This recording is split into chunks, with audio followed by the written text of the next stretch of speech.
എല്ലാം കൊണ്ടും ഏറെ വിലപ്പെട്ട രണ്ടുപേരാണ് ലിറ്റോയും സൂര്യയും. ലിറ്റോയുടെ നാവിനാണ് ക്യാൻസർ അല്ലേ? 2024 ജൂൺ മുതൽ 2024 നവംബർ വരെ ഏതാണ്ട് 5.5-6 മാസക്കാലത്തോളം ലൂർദ് മാതാ കെയറിൽ ഇവർ രണ്ടുപേരും ഉണ്ടായിരുന്നു. അവിടെ താമസിച്ചിട്ടുള്ളതിൽ ഏറ്റവും പ്രായം കുറഞ്ഞ ദമ്പതികളാണ് ഇവർ രണ്ടുപേരും. ഞങ്ങൾ തമ്മിൽ എന്താ പറയുക, ഒരു സ്ഥാപനത്തിൻ്റെ ചുമതലയുള്ള ഒരു അച്ഛനും അല്ലെങ്കിൽ അവിടെ വന്നു പോയ രോഗിയും അതിൻ്റെ കൂട്ടിരിപ്പുകാരനും എന്നുള്ളതിൻ്റെ അപ്പുറത്ത് വളരെയധികം നല്ലൊരു ഹൃദയബന്ധം ഈ രണ്ടുപേരോടും എനിക്ക് ഇന്ന് വരെയുണ്ട്. അവർക്കും അങ്ങനെ തന്നെയാണ്. അതുകൊണ്ട് തന്നെ അവർ ഒത്തിരിയേറെ ആഗ്രഹത്തോടെ കാത്തിരുന്നതാണ് ഞങ്ങളുടെ ഈ വരവ്. നമുക്ക് കൂടുതൽ വിശേഷങ്ങളിലേക്ക് പോകാം. ഞാനിപ്പോൾ ഉള്ളത് തൃശ്ശൂർ ജില്ലയിലെ മുരിക്കുംപാറ എന്ന സ്ഥലത്താണ്. ഇന്ന് എൻ്റെ കൂടെ ഉള്ളത് ലൂർദ് മാതാ കെയറിൽ 2024 ജൂണിൽ വന്ന് നവംബറിൽ തന്നെ അവിടെ നിന്ന് പോയ സൂര്യ ചേച്ചിയുടെയും ലിറ്റോ ചേട്ടൻ്റെയും വീട്ടിലാണ്. ചേച്ചി ചേട്ടാ സുഖമാണോ ഇപ്പം? അതെ, സുഖമായിട്ടിരിക്കുന്നു. വീട്ടിലാരൊക്കെ ഉണ്ട്? വീട്ടിൽ ചാച്ചനുണ്ട്, അമ്മ, അനിയത്തി ഉണ്ട്. അനിയൻ്റെ കല്യാണം കഴിഞ്ഞ് അവർ വാടക താമസിക്കുന്നു. അനിയത്തിൻ്റെ കല്യാണം കഴിച്ചിട്ടു അവർ ഒല്ലൂര് താമസിക്കുന്നു. ചേച്ചി ഹൗസ് വൈഫ് തന്നെയാണ്? ഞാൻ ലാബ് ടെക്നീഷ്യൻ ആയിരുന്നു, ഇപ്പോൾ വർക്കിംഗ് ഇല്ല. ഇല്ല. ചേട്ടൻ വെൽഡിങ് ആയിരുന്നു. ഇപ്പം ജോലിക്ക് പോകുന്നുണ്ടോ? ഇപ്പം കഴിഞ്ഞിടയ്ക്ക് ഒന്ന് കുറച്ച് ദിവസം ജോലിക്ക് പോയിരുന്നു, ഒരു ഡ്രൈവറിൻ്റെ പോസ്റ്റിലേക്ക് പോയിട്ടുണ്ടായിരുന്നു. ഇതിപ്പം ചേട്ടൻ്റെ ക്യാൻസർ ആണെന്ന് എങ്ങനെയായിരുന്നു ആദ്യം അറിഞ്ഞത്? അത് വായിൽ നാക്കിൻ്റെ അടിയിലൊരു വെള്ളപ്പാട് പോലെ വന്നിരുന്നത്. അപ്പം അതുകൊണ്ട് കാണിച്ചപ്പം വിറ്റാമിൻ കുറവ് കൊണ്ടാണെന്നും പിന്നെ അത് വായ്പുണ്ണാന്നൊക്കെ പറഞ്ഞ് മരുന്ന് കഴിച്ചു. കുറയില്ലാണ്ടൊക്കെ വന്നു കഴിഞ്ഞപ്പോൾ പിന്നെ കൊണ്ട് കാണിച്ചപ്പോഴാണ് പറഞ്ഞു, ബയോപ്സിക്ക് വിട്ടപ്പോൾ അത് ക്യാൻസർ ആണെന്ന് പറഞ്ഞു. പിന്നെ അങ്ങനെ ഞങ്ങൾ RCCയിലേക്ക് നേരത്തെ കൊണ്ടുവരുമായിരുന്നു. ഇവിടുത്തെ ഹോസ്പിറ്റലിൽ നിന്നാണ് RCCയിലോട്ട് റെഫർ ചെയ്തത്? അതെ, റെഫർ ചെയ്തല്ല, ഞങ്ങളുടെ ഇഷ്ടപ്രകാരം തന്നെ RCCയിലേക്ക് പോയത്. ഇവിടെ കാണിച്ചപ്പോൾ തൊട്ട് അവർ ട്രീറ്റ്മെൻറ്റ് വൈകിപ്പിച്ചായിരുന്നു. അപ്പോൾ പെട്ടെന്ന് RCC ആളുടെ സിറ്റുവേഷൻ 4th ആയിരുന്നു സ്റ്റേജ്. അപ്പോൾ പിന്നെ വേഗം തന്നെ RCCയിലേക്ക് കൊണ്ടുപോവുക ചെയ്തു. അവിടെ നിന്ന് എങ്ങനെയാണ് ലൂർദ് മാതാ കെയറിലോട്ട് വന്നിരുന്നത്? അത് ഞങ്ങൾ ആദ്യമായിട്ട് അവിടെ കാണിക്കാൻ വന്നപ്പം ട്രീറ്റ്മെൻറ്റ് ഞങ്ങൾക്ക് പറഞ്ഞത് 2 കീമോയും മാസത്തിൽ 2 കീമോയും ഓപ്പറേഷൻ പറഞ്ഞായിരുന്നു. പിന്നെ റേഡിയേഷൻ ഓപ്പറേഷൻ കഴിഞ്ഞിട്ട് എങ്ങനെ നോക്കിയിട്ട് ചെയ്യാനായിരുന്നു പറഞ്ഞു. അപ്പോൾ നമുക്ക് 5 ദിവസം വേണമെങ്കിൽ പേഷ്യൻറ്റിനെ ഹോസ്പിറ്റലിൽ അഡ്മിറ്റ് ചെയ്യും. ഇപ്പോൾ കൂടെ നിൽക്കാൻ പറ്റില്ല എന്ന് പറഞ്ഞു. അപ്പോൾ നമ്മളവിടെ കുറേ റൂമൊക്കെ അന്വേഷിച്ചു. അപ്പോൾ കിട്ടാണ്ട് വന്നപ്പം നമ്മളിതുപോലെ ലൂർദ് മാതാ കെയറിൽ അറിഞ്ഞു. അപ്പോൾ അവിടെ വന്ന് തിരക്കിയത്. അപ്പം അങ്ങനെയാണ് ഞങ്ങളവിടെ ആദ്യമായിട്ട് ജൂണിൽ വരുന്നത്. അവിടെ ചേച്ചി നിങ്ങൾ എത്ര വർഷമായി പ്രണയിച്ച്? 6 വർഷം. ഇന്നത്തെ കാലത്ത് എന്താ പറയുക, ഒരു റിലേഷൻഷിപ്സിനൊന്നും അധികം വാല്യൂ കൊടുക്കാത്ത കുട്ടികളാണല്ലോ പൊതുവേ ഉള്ളത്. അപ്പം എന്താ പറയുക, തീരെ റിലേഷൻഷിപ്പിന് വാല്യൂ കൊടുക്കുന്നില്ല. അത് ചിലപ്പോൾ ഒരു പ്രശ്നം ഇല്ലാഞ്ഞിട്ട് വെറുതെ ഉപേക്ഷിച്ചിട്ട് വരുന്നവരും ഉണ്ടാവും. ഇപ്പം ചേട്ടന് ഇങ്ങനൊരു കുറവ് ഉണ്ടാകും എന്നറിഞ്ഞിട്ടും ചേച്ചി ചേട്ടൻ്റെ കൂടെ വന്നു. ഇപ്പം സന്തോഷമായിട്ടല്ലേ നിങ്ങൾ ജീവിക്കുന്നത്. അപ്പം റിലേഷൻഷിപ്പിന് ഒരു വാല്യൂം കൊടുക്കാത്ത ഇപ്പോഴത്തെ തലമുറയോട് ചേച്ചിക്ക് എന്താ പറയാനുള്ളത്? എല്ലാവരും എന്നല്ല, എന്നാലും ഉണ്ട്. ഇപ്പോഴും ഞാൻ വിചാരിക്കാറുണ്ട്. കാരണം ചേട്ടന് ഇങ്ങനെ ഒരു അസുഖം വന്നു. അപ്പം എന്നെ പോലെ ആയിരിക്കില്ല മറ്റുള്ള കുട്ടികൾ. കാരണം അവർക്കതൊന്നും ഉൾക്കൊള്ളാൻ പറ്റില്ല, അവർക്ക് പറ്റില്ല എന്ന് പറഞ്ഞ് അവർ ഉപേക്ഷിച്ചിട്ട് പോകും. ചുരുക്കം ചിലരുണ്ടാവും. അപ്പം അവരോട് നിങ്ങൾ റിലേഷൻഷിപ്പ് നല്ല രീതിയിലാണെങ്കിൽ, നിങ്ങൾക്ക് മുന്നോട്ട് ജീവിക്കാനുള്ളതാണെങ്കിൽ ആളെ കൂടെ കൂട്ടുക. ഒരിക്കലും ആൾക്ക് എന്ത് കുറവുണ്ടെങ്കിലും ഉപേക്ഷിക്കാതിരിക്കുക. വേറൊരു കാര്യങ്ങളുണ്ട്. ഇപ്പം ചേച്ചിയുടെ കല്യാണ നിശ്ചയത്തിൻ്റെ അന്നാണ് ചേട്ടന് ഇതേപോലെ ക്യാൻസർ ആണെന്ന് അറിഞ്ഞെന്ന് പറഞ്ഞല്ലോ. അപ്പം പിന്നീട് അങ്ങോട്ടുള്ള ജീവിതം എന്താകുമെന്നോ ഒന്നും അറിയാതാണ് ചേച്ചി ഇപ്പം ചേട്ടൻ്റെ കൂടെ നിൽക്കുന്നതും ചേട്ടൻ്റെ ഇങ്ങനെ കൂടെ കൊണ്ടു നടക്കുന്നതൊക്കെ. അപ്പം അന്ന് അങ്ങനെ ഒരു തീരുമാനം എടുക്കാൻ പ്രചോദനമായത് എന്തായിരുന്നു? കല്യാണത്തിൻ്റെ അന്നായിരുന്നു. ഞാൻ ആളുടെ കൂടെ സ്നേഹിച്ചിറങ്ങി വന്നതാണ്. അപ്പം വിട്ടുകളയാൻ പറ്റില്ലല്ലോ. ഏതായാലും ചേട്ടന് ഒരുപാട് ഭാഗ്യം ചെയ്തതാണ്. കാരണം ഒരു അസുഖം വരുമ്പോഴത്തേക്കിനും ഏറ്റവും കൂടുതൽ വേണ്ടത്, നമ്മൾ ഏറ്റവും കൂടുതൽ ഇഷ്ടപ്പെടുന്ന ആൾ നമ്മുടെ സപ്പോർട്ട് ചെയ്യുക, അവർ നമ്മളെ ചേർത്ത് പിടിച്ച് നിർത്തുക, അതൊക്കെയാണ്. അപ്പം ആ രീതിയിൽ ചേട്ടന് ഒരുപാട് ഭാഗ്യം ചെയ്തതാണ്. ചേട്ടനിപ്പം പെട്ടെന്നൊരു ദിവസം ക്യാൻസറാണെന്ന് അറിയുന്നു. അവിടെ നിന്ന് തൃശ്ശൂരിൽ നിന്ന് തിരുവനന്തപുരം വരെ വന്ന് RCCയിൽ വന്ന് ചികിത്സയൊക്കെ തേടുന്നു. അപ്പം ചേട്ടനുണ്ടായ അനുഭവം ഒന്ന് പറയാമോ? ഫസ്റ്റ് ടൈം വരുന്നത് പറഞ്ഞ തന്നെ. അത് വന്നിട്ട് അന്ന് തന്നെ ആശുപത്രി അഡ്മിറ്റ് ആയി. പിന്നെ വന്ന് പിന്നെ ഡിറ്റേഷൻ തന്നെ. അന്ന് 2 പ്രാവശ്യം അയാൾ പിന്നെ ശരിക്കും വരുന്ന ശരിക്കും ആഗസ്റ്റ് തന്നെ, ആഗസ്റ്റ് മാസം. അത് ഓപ്പറേഷൻ ഉണ്ട്. അന്നാണ് മാതാഹിന്റെ ഉദയമാണ്. അത് പിന്നെ അത് കഴിഞ്ഞ് പിന്നെ നമ്മൾ സ്വന്തം കുടുംബം പോലെ പിന്നെ എന്തോ നമ്മൾ എല്ലാ പ്രാവശ്യം തരുമ്പോ അത് രണ്ടൊന്നും പോകാറില്ല.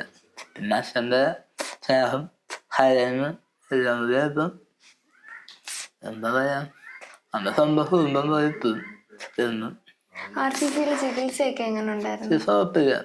അതുകൊണ്ട് ഇപ്പൊ ഇവിടെ ഇപ്പൊ വേറെ ഇപ്പം ലൂർദ് കേരള താമസമൊക്കെ താമസം അതുകൊണ്ട് തന്നെ അതൊരു സംഭവം കുടുംബം എങ്ങനെയാണ് നമ്മുടെ കുടുംബം അതേപോലെ എല്ലാം അച്ഛനും എല്ലാവരും അതൊന്നും ഒരു സമാധാൻ പറ്റില്ല.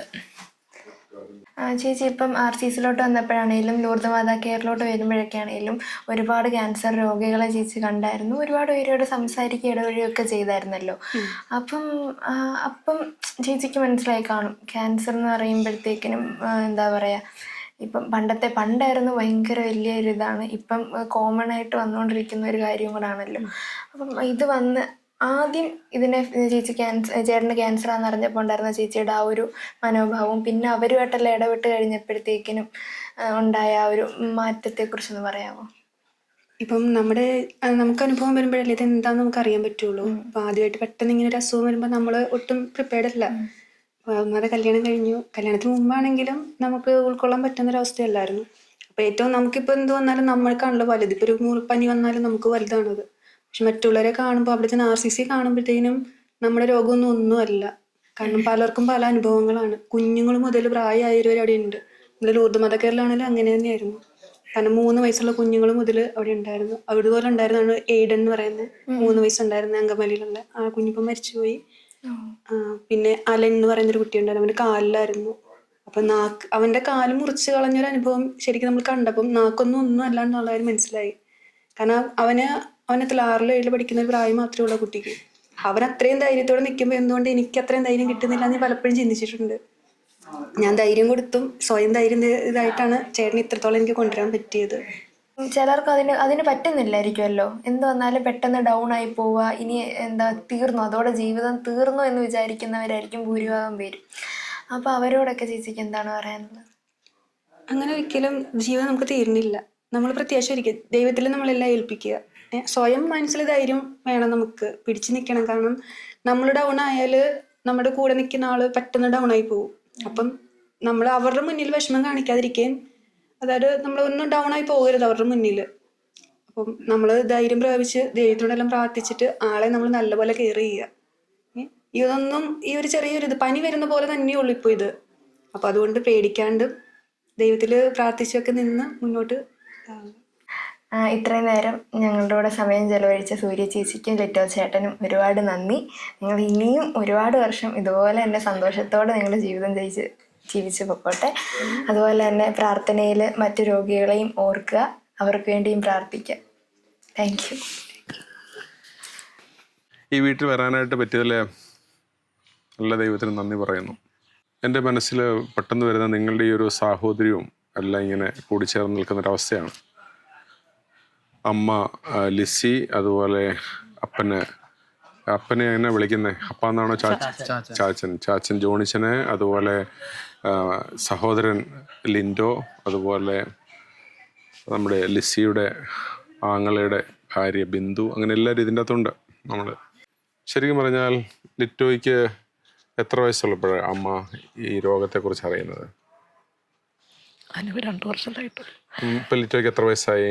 36 എന്നുവെച്ചാൽ 35 വയസ്സായപ്പോഴേക്കാണ് അമ്മ അറിയുന്നത് തൻ്റെ മകന്. അപ്പം അത് 1ാം സ്റ്റേജാണോ ലാസ്റ്റ് സ്റ്റേജാണോ ഒന്നും അറിയത്തില്ല. ആ പേര് കേൾക്കുമ്പോൾ തന്നെ, ക്യാൻസർ എന്ന് കേൾക്കുമ്പോൾ തന്നെ ഉള്ളിൽ പിന്നെ ഭയവും, ചുറ്റുപാടുകളുള്ള ആളുകളും പ്രിയപ്പെട്ടവരും ഒക്കെ പിന്നെ ആകെ ഭയവും ഒക്കെ അസ്വസ്ഥതകളാവും. എങ്ങനെയാണ് ആ ഒരു ഘട്ടത്തെ അതിജീവിച്ചത്? എനിക്കറിയില്ല തരണം ചെയ്തതെന്നൊന്നും അറിയില്ല. എനിക്ക് ഇപ്പോഴും ഞാൻ മോന് വേണ്ടി വേദനിക്കുന്നു. ഒരു ദിവസം പോലും കരയാത്ത ദിവസങ്ങളില്ല. ഞാൻ പ്രാർത്ഥിക്കുന്നത് ദൈവം എനിക്ക് സഹിക്കാനുള്ള ശക്തി തരണമെന്ന് മാത്രമേ പ്രാർത്ഥിക്കുള്ളൂ. ഇപ്പോഴും എനിക്ക് ഇഷ്ടംപോലെ കുറവുകളുണ്ട്. ഞാനൊക്കെ ദൈവത്തിനോട് പറയുന്നുള്ളൂ. അന്നാണ് ഞാൻ മക്കൾക്ക് വേണ്ടി ഒന്ന് പ്രാർത്ഥിക്കണം. എനിക്കെന്ത് സംഭവിച്ചാലും എൻ്റെ മക്കൾക്കൊന്നും സംഭവിക്കരുത്. ഞാൻ ശ്രദ്ധിച്ചിട്ടുള്ള മറ്റൊരു കാര്യം, ലൂർദ് കെയറിൽ ഇവർ മാറി മാറി, അതായത് സൂര്യ ലിറ്റോയും എപ്പോഴും അവിടെ ഉണ്ട്. അത് കൂടാതെ തന്നെ ജോണി ചേട്ടനും അതുപോലെ ഈ ലിസി ചേച്ചി അമ്മയും ലിൻഡോയും ഇവരെല്ലാം മാറി മാറി അവിടെ വന്ന് കൂടെ നിൽക്കുമായിരുന്നു. അത് കൊടുക്കുന്ന ഒരു മാനസിക പിന്തുണ വളരെ വലുതാണ്. ഒരാളുടെ രോഗാവസ്ഥയിൽ ഒരു കുടുംബം മുഴുവനും അതിൻ്റെ ചുറ്റുപാടുകളുള്ളവരെല്ലാം കൊടുക്കുന്ന ഒരു സാമൂഹ്യമായ പിന്തുണ, സാഹോദര്യമായ ഒരു പിന്തുണ, രക്തബന്ധത്തിലുള്ളവരുടെ ഒരു പിന്തുണ, അതെല്ലാം ഞാൻ വിശ്വസിക്കുന്നു ലിറ്റോയെ ഏറ്റവും വേഗതയിൽ നല്ല ആരോഗ്യത്തിലേക്ക് തിരികെ കൊണ്ടുവന്നത് അല്ലേ, വലിയൊരു ഘടകമാണ്. ആ സാഹചര്യത്തിലെല്ലാം ഇപ്പം അതിജീവിക്കാൻ പറ്റിയല്ലേ. ചേട്ടൻ എന്ത് ആവശ്യമുണ്ടെങ്കിലും കൂടെ ഉണ്ട് അല്ലേ. പേരക്കുട്ടിയെ കാണാൻ വന്ന പേരക്കുട്ടി നല്ല സുഖമായിട്ടിരിക്കുന്നു അല്ലേ. നാക്കിൻ്റെ ഒരു ചെറിയ പ്രശ്നമൊക്കെ ഉണ്ട്, അതൊക്കെ പതുക്കെ മാറിക്കോളും, മാറുന്നതേ ഉള്ളൂ, അല്പം കൂടെ സമയം എടുക്കുമെന്നേ ഉള്ളൂ. നിങ്ങളെല്ലാവരും പൊന്നുപോലെ നോക്കിയ ലിറ്റോയെയും ആ പൊന്നുപോലെ വളർത്തുന്ന ആ വീടിനെയും ഒക്കെ ഒന്ന് കാണാൻ വേണ്ടി വന്നതാ കേട്ടോ. ഒരുപാട് നന്ദി. പൊയ്ക്കോട്ടെ. പിന്നെ വയറ് നിറയെ മനസ്സ് നിറയെ എല്ലാം കാപ്പിയിട്ടു.